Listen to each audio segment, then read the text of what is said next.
Hi, this is Gina with Tappecue, and I'm here today to talk to you about the graphing of data when you email the data to yourself.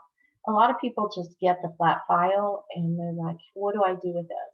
So I want to show you this, and at the same time, I'm also going to show an update made by customer Michael Gaxley. A lot of people don't even understand what SessionBook is, and they get confused when they end a session.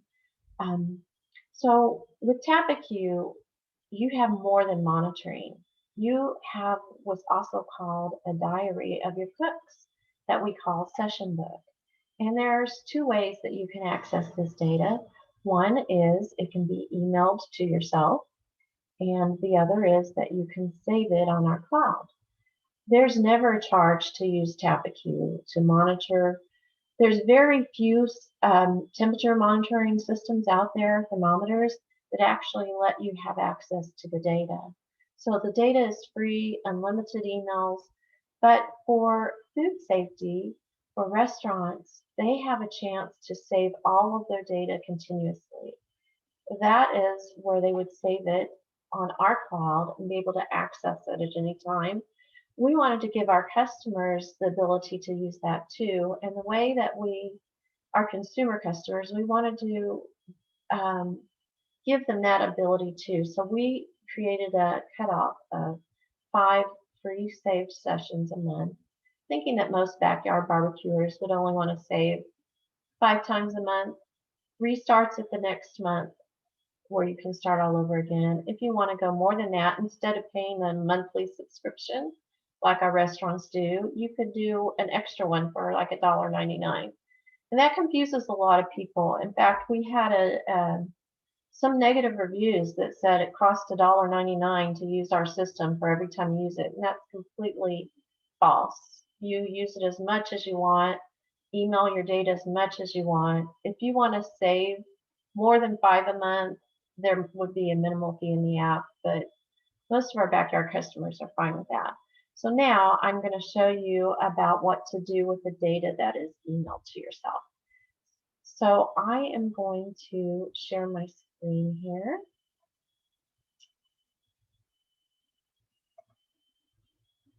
Okay, and when you end your session, on Android, it tells you, do you want to email, save, and you check those boxes. If you do, you can do both, and end your session. So I chose email and save on my last one.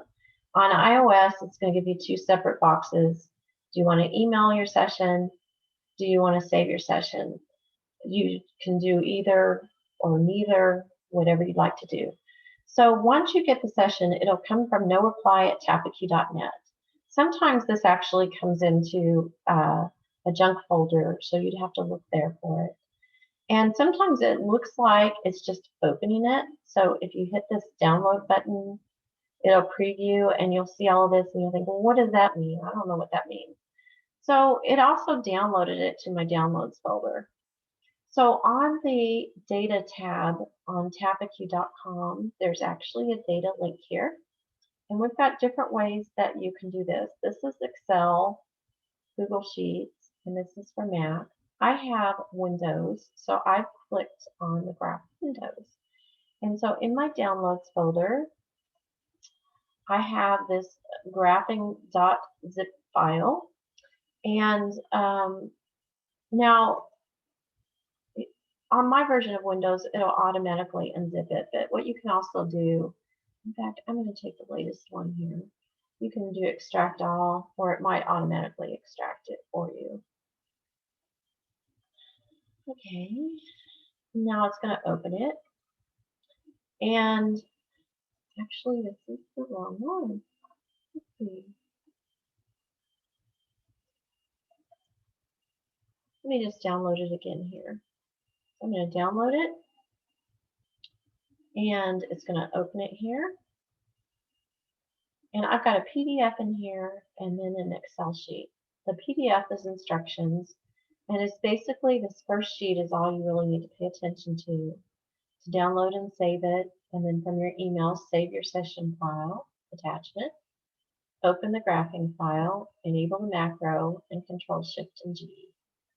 So I am going to open the Excel sheet.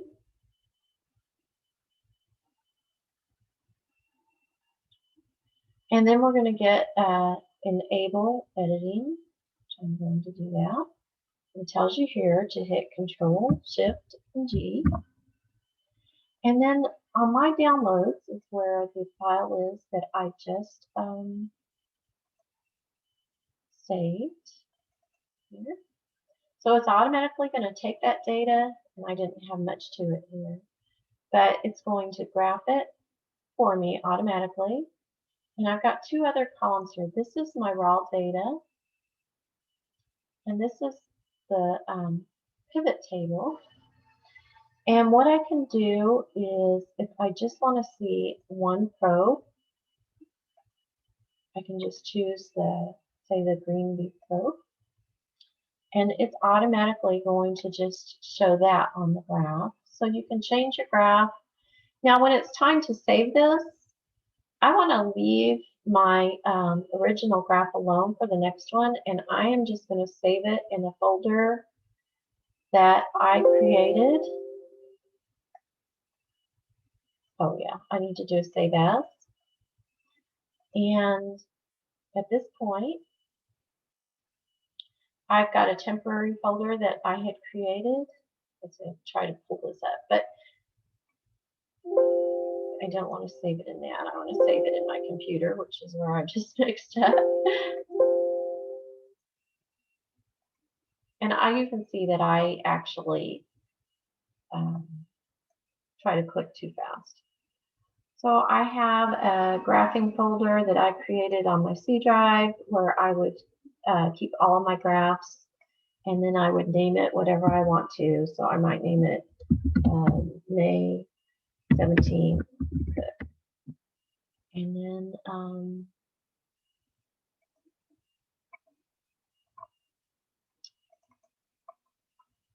my graphing files, and I would just save it there. And there we go. That's how you would use the graph. The Amazon is, the Mac version is very similar. And the Google Sheets, it has its instructions as well.